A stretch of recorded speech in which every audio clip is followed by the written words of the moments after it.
धप्पा जले नावावि आहिया नावावतीर संपन्ना सब दुखानति उत्तयम्।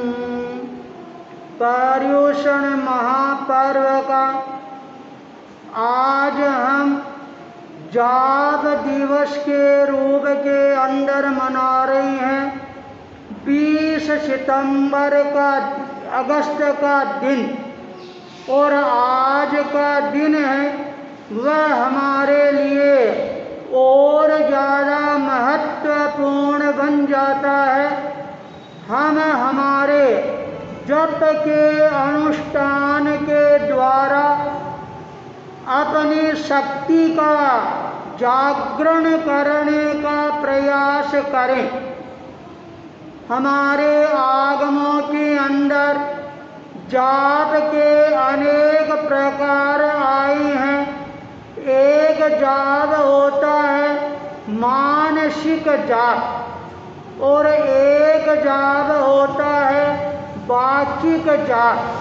एक जाप वह होता है जो केवल हम अपने मन ही मन के अंदर और उस जाप को जपते रहते हैं। एक जाप वह होता है जो हम उच्चारण सहित है ये जपते हैं। तीसरा जाप वह होता है सामूहिक रूप से जप का अनुष्ठान है ये परिसंपन्न किया जाता है। जाप के अनुष्ठान से हमारे भीतर की अंदर अनेक प्रकार की शक्तियों का जागरण होना प्रारंभ हो जाता है। सबसे पहली जो शक्ति है वो शक्ति है हमारी आत्मशक्ति। दूसरी जो शक्ति बताई गई है वह शक्ति है इष्ट शक्ति और जो तीसरी शक्ति बताई गई है उसका नाम है मंत्र शक्ति। जब ये तीन शक्तियाँ हमारी जागृत होने प्रारंभ हो जाती है तब हमारे भीतर की अंदर एक नए शक्ति का स्रोत है वह अपने आप फूटना प्रारंभ हो जाता है।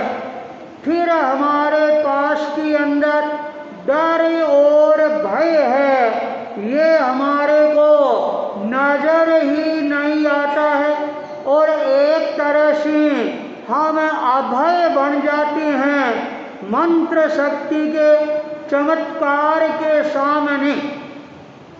आसुरी शक्तियों को भी वहाँ से अपने आप पलायन करना प्रारंभ करना पड़ जाता है। और जब हम मंत्र शक्ति के अंदर एकाग्रता के साथ में लग जाती हैं तब बाहर के जो जहरीले जीव जंतु हैं वो भी हमारा कुछ भी नहीं बिगाड़ पाते हैं। हमारे एक श्रावक हुए थे राजल देशर के उमेदमल जी बेट और प्रातः काल वो हमेशा सामायिक करते थे और सामायिक के अंदर वो जप का अनुष्ठान है ये अवश्य करते थे। एक बार वो सामायिक करती हैं और जप का अनुष्ठान है ये प्रारंभ कर देती हैं और उस समय वहाँ पर अचानक एक बहुत बड़ा बिच्छू एकदम काले आकार का जहर से भरा हुआ और वह बिच्छू तेज गति के साथ में दौड़ता हुआ आता है। ज्यों उमेदमल जी के पास में आता है और उसकी गति अपने आप रुक जाती है, मानो किसी ने उसको बांध दिया हो। और वो उमेद मंजी के चारों तरफ है चक्कर काटना प्रारंभ कर देता है और एक मुहूर्त तक वह चक्कर काटता रहता है, पर उमेद मंजी के शरीर को वह छू नहीं पाता है। और जो इन जप का अनुष्ठान है ये पूरा होता है और वो बिच्छू है वह अपने आप वहाँ से पलायन कर जाता है। देखने वाले आश्चर्यचकित रह जाती हैं, चमत्कृत रह जाती हैं, आवाज भी लगाती हैं, पर उमेद मल जी अपने जप के अनुष्ठान में इतने ज़्यादा तल्लीन हो जाते हैं उनको बाहर का भान ही नहीं रहता है और वह जहरीला बिच्छू है वो भी वहाँ से पलायन कर जाता है। जप का इस तरह से अपने जीवन के अंदर बहुत बड़ा प्रभाव पड़ता है। और हमारे पाली के प्रमुख श्रावक विजय चंद जी पटवा जब जोधपुर दरबार के अंदर हाजिर होती हैं और उस समय उनके मन के अंदर बहुत ज़्यादा डर था, भय था। अब मेरी इज्जत है वो कैसे रहेगी, मेरी इज्जत को कौन बचाएगा। और उनकी घरवाली उसने साहस प्रदान करते हुए कहा, अरे डरने की क्या जरूरत है, हमारा सांवरिया भिक्षु स्वामी वो हमारी इज्जत है, वह अवश्य बचाएगा। और आप तो इस मंत्र का जाप करते हुए रवाना हो जाओ और आपकी जीत है वह अपने आप होगी। इस मंत्र के प्रभाव से जोधपुर दरबार के अंदर जो हारी हुई बाजी है वो भी पटवा जी है जीत जाती हैं और चारों तरफ जय जय नाद के शंखनाद है ये गूंजने प्रारंभ हो जाती हैं। तो जो व्यक्ति अपने मनोबल को दृढ़ बनाकर, शरीर बल को स्थिर बनाकर और जप का अनुष्ठान एकाग्रता के साथ में प्रारंभ कर देता है तो हथकड़ियाँ और बेड़ियाँ हैं ये भी अपने आप टूट जाती है।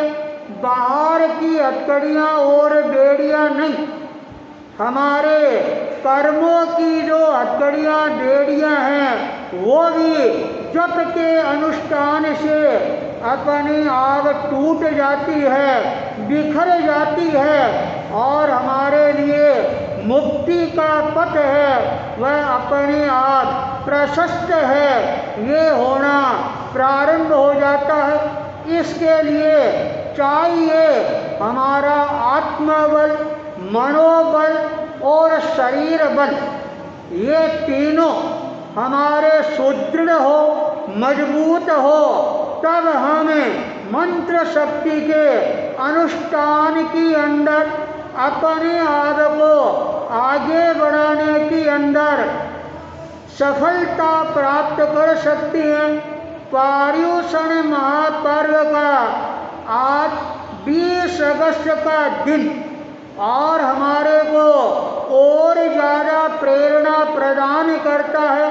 हम हमारे जीवन के अंदर जप के द्वारा अपनी शक्तियों को जागृत करने का प्रयास करेंगे तो ये हमारा जो जप दिवस है ये हमारे लिए और ज़्यादा प्रेरणादायी, सार्थक और सफलता प्रदान करने वाला बन सकता है। भगवान महावीर के 27 भवों का सार और जो निचोड़ है वो भी इसी रूप के अंदर उभर कर हमारे सामने आता है। जब भगवान महावीर का वह 18वां भव चल रहा था, त्रिपृष्ठ वासुदेव का भव, अश्वगिरी के आदेश से और दोनों भाई जंगल में पहुंचते हैं, रथ को रोकती हैं और अचल को पूछता है, अरे अचल वो शेर है वो कहाँ रहता है? अचल ने कहा, भाई वह शेर सामने वाली गुफा में रहता है। त्रिपृष्ठ ने फिर प्रश्न किया, शेर जब गुफा से बाहर आता है तब वो कौन से रथ के ऊपर सवार होकर आता है? अचल ने कहा, भाई शेर है वो पैदल ही आता है। त्रिपृष्ठ ने कहा, अच्छा, अरे शेर पैदल आता है और मैं रथ पर बैठा हूँ, ये मेरे लिए काम में नहीं है। और वो रथ से नीचे उतर जाता है। फिर पूछा, अरे भाई शेर के पास के अंदर हथियार क्या क्या होते हैं? अचल ने कहा, शेर के पास में कोई हथियार नहीं होता है, उसका जो हाथ है, हत्तल है, यही हथियार होता है। त्रिपृष्ठ ने कहा, अच्छा, उसके पास में कोई शस्त्र नहीं होता और मैं शस्त्र रख रहा हूँ, धिक्कार है मेरे को। सारे शस्त्र वो छोड़ देता है। फिर पूछा, अरे भाई शेर बाहर आता है तब क्या पता लगता है? अचल ने कहा, जब शेर बाहर आता है तब वो जोर से दहाड़ मारता है, जिससे पता लग जाता है शेर बाहर आ रहा है। उस समय त्रिपृष्ठ ने सोचा, अरे शेर जब दहाड़ सकता है तो क्या मैं नहीं दहाड़ सकता क्या? और वो जोर से दहाड़ लगाता है। सारा जंगल है थर थराने लग जाता है, कांपने लग जाता है और बेचारे जो जीव जंतु है वो भगने लग जाते हैं, दौड़ने लग जाते हैं। शेर गुफा में सोया हुआ था, उसके कानों में वो नाद गूंजता है। शेर ने देखा यह दूसरा शेर कौन आ गया। तत्काल वो खड़ा होता है, गुफा से बाहर आता है, दहाड़ मारता है और त्रिपृष्ठ ने देखा, अरे मेरा मित्र आ गया। वह शेर से मिलने के लिए अपने कदमों को आगे बढ़ा देता है। शेर को भी बड़ा आश्चर्य होता है और वो जोश के अंदर आकर अपनी हत्तल को ऊपर उठाता है और त्रिपृष्ठ भी अपनी हत्तल को ऊपर उठा देता है। शेर की हत्तल त्रिपृष्ठ के हत्तल से टकराती है। त्रिपृष्ठ ने शेर के दोनों पंजे पकड़कर और जोर से मरोड़ दिए। शेर को इतनी ज़्यादा पीड़ा होती है, उसका जो मुंह है वह खुल जाता है। जो ही मुंह खुलता है और त्रिपृष्ठ ने उसके दोनों पंजे छोड़कर और दोनों जो जबड़े हैं उन जबड़ों को पकड़ लेता है और कह रहे, तू वन का रक्षक हुआ है और वन का राजा कहलाता है और यहाँ लोगों को त्रास दे रहा है, दुख दे रहा है। आज ठहर जा, आज तेरे को बताता हूँ दुख देना क्या होता है। और त्रिपृष्ठ ने दोनों जबड़ों को पकड़कर और एक जोर से झटका लगाया। जो ही झटका लगाता है जैसे कोई पुराना वस्त्र हो और झटका लगाते दो टुकड़े हो जाती हैं, वैसे शेर के भी दो टुकड़े हो जाती हैं। शेर को वहीं डालकर त्रिपृष्ठ है वापिस अपने रथ में आकर बैठ जाता है। शेर पड़ा है पर शेर के प्राण नहीं निकल रही हैं। तब अचल है वह पास में जाता है और कहता है, वनराज क्या बात है, ये तेरे प्राण क्यों नहीं निकल रही हैं? तब उसने कहा, भाई मेरे को एक ही दुख है, आज मैं एक अन्न के कीड़े के हाथ से मर रहा हूं। तब अचल ने कहा, नहीं नहीं, ये तेरी मिथ्या धारणा है। तू होने वाले वासुदेव, प्रतिवासुदेव, चक्रवर्ती और तीर्थंकर के हाथ से मर रहा है। यह बात सुनते ही और शेर को परम आनंद की अनुभूति होती है और शेर का उसी समय प्रणंत हो जाता है।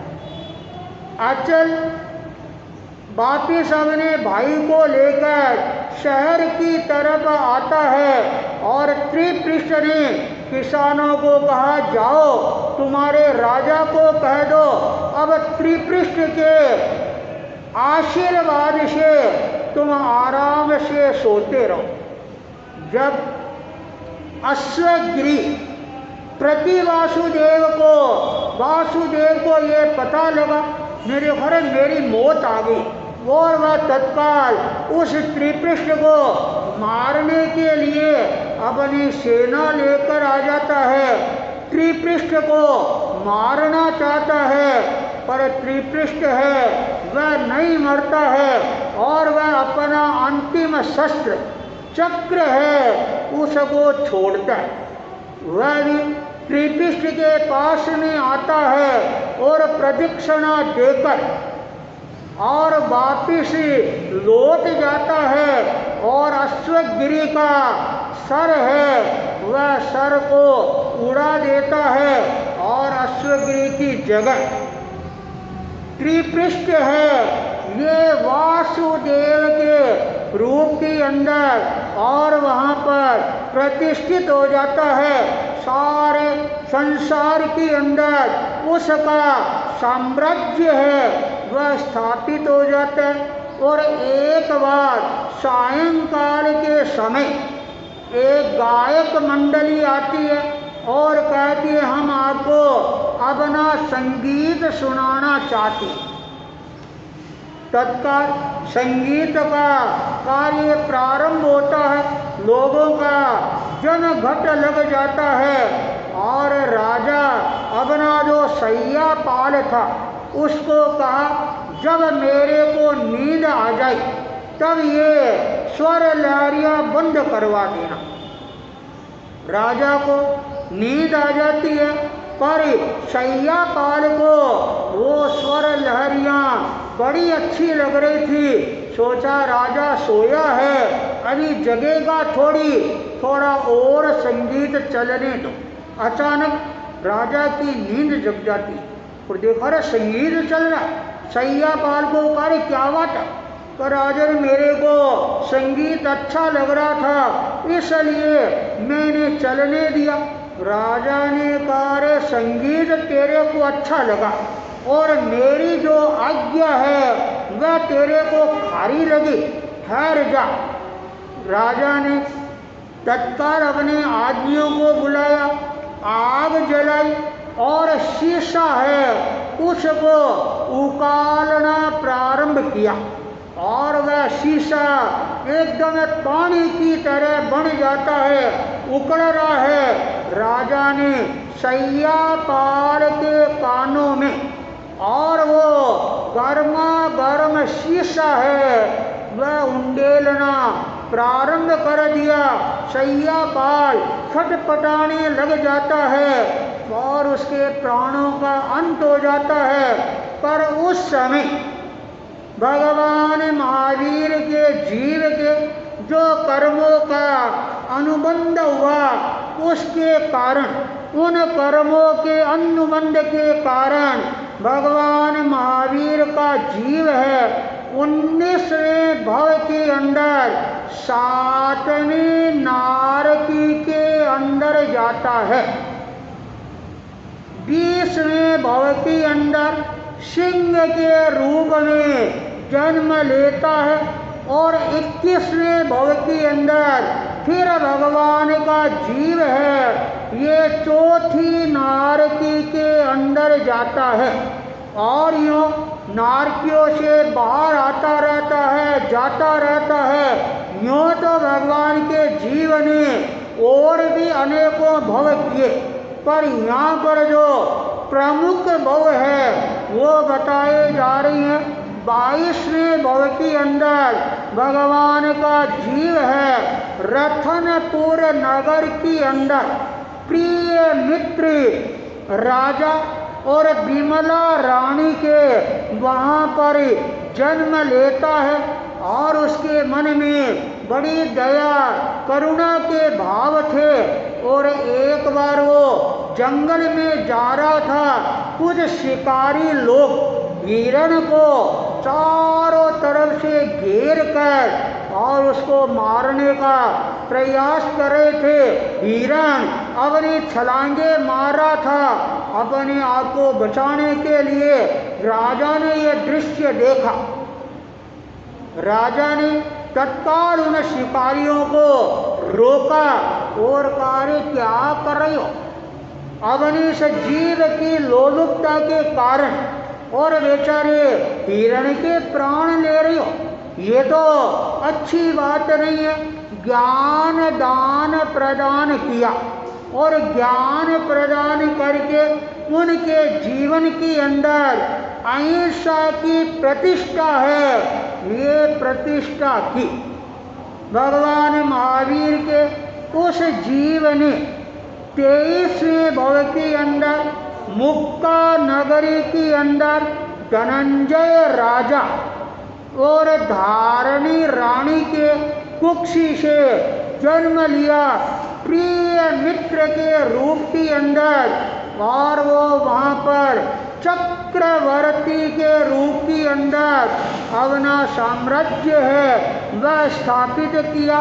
अंतिम समय में कोटलाचार्य के पास के अंदर संयम ग्रहण किया और वहाँ से आयुष्य पूरा करके 24वें भव के अंदर भगवान महावीर का जीव है फिर देवलोक में जाता है।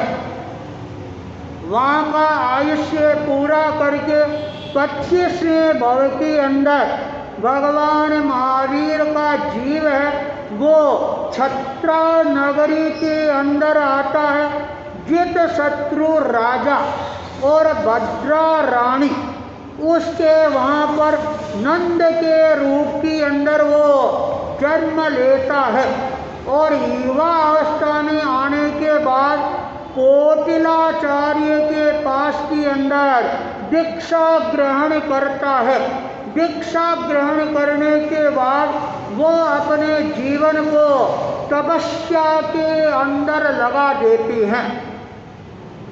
भगवान महावीर के जीवन उसी भव के अंदर 11,60,000 मास प्रमाण की तपस्या है ये सानंद संपन्न की और जिसके कारण उनके तीर्थंकर नामकरण गोत्र का बंधन होता है और जिस जीव के तीर्थंकर नामकरण गोत्र का बंधन हो जाता है और वह जीव तीसरे भव के अंदर मोक्ष है ये अवश्य ही जाता है। भगवान महावीर के जीव ने वहाँ पर अपनी तपस्या को सानंद संपन्न किया और 26वें भव के अंदर 10वें देवलोक के अंदर और जाकर जन्म लेते हैं। और वहाँ का आयुष्य है, ये पूरा करने के बाद देवानंद ब्राह्मणी और ऋषभदत्त ब्राह्मण के यहाँ पर ब्राह्मण कुंड ग्राम के अंदर उसके गर्भ के अंदर आती हैं। 83 रात है वो वहाँ पर रहती हैं। फिर इंद्र के आदेश से हरणगवेशी देवता महावीर के उस जीव को रानी त्रिशला के गर्भ के अंदर, और त्रिशला का जीव है ये देवानंदा के गर्भ के अंदर रखती हैं। और भगवान महावीर 27वें भव के अंदर एक तरह से सर्वशक्ति बनकर और रानी त्रिशला के यहाँ पर जन्म लेती है। तीर्थंकर नाम कर्म गोत्र का बंधन हुआ था और भगवान यहाँ पर 1 वर्ष तक वर्षी दान देकर संयम के पथ पर आगे बढ़ना प्रारंभ कर देती हैं। तो ये भगवान महावीर के जीवन की पूरी यात्रा को यदि हम एक दृष्टि से देखें तो हमने जैन आगमों के अंदर 2 प्रकार के काल बताई हैं, एक अवसर पीढ़ी काल और एक उत्सर पीढ़ी काल। और इस काल के 6 आर्य होते हैं। एक आर्य के अंदर धर्म का, शक्ति का, शरीर का, सबका ह्रास ही ह्रास होता है, और एक काल के अंदर सब चीज़ों की वृद्धि है ये होनी प्रारंभ हो जाती है। भगवान महावीर का जीव भगवान ऋषभ देव के पुत्र के रूप के अंदर और जन्म लेता है, और वो भगवान ऋषभ से लेकर और भगवान महावीर तक एक यात्रा है।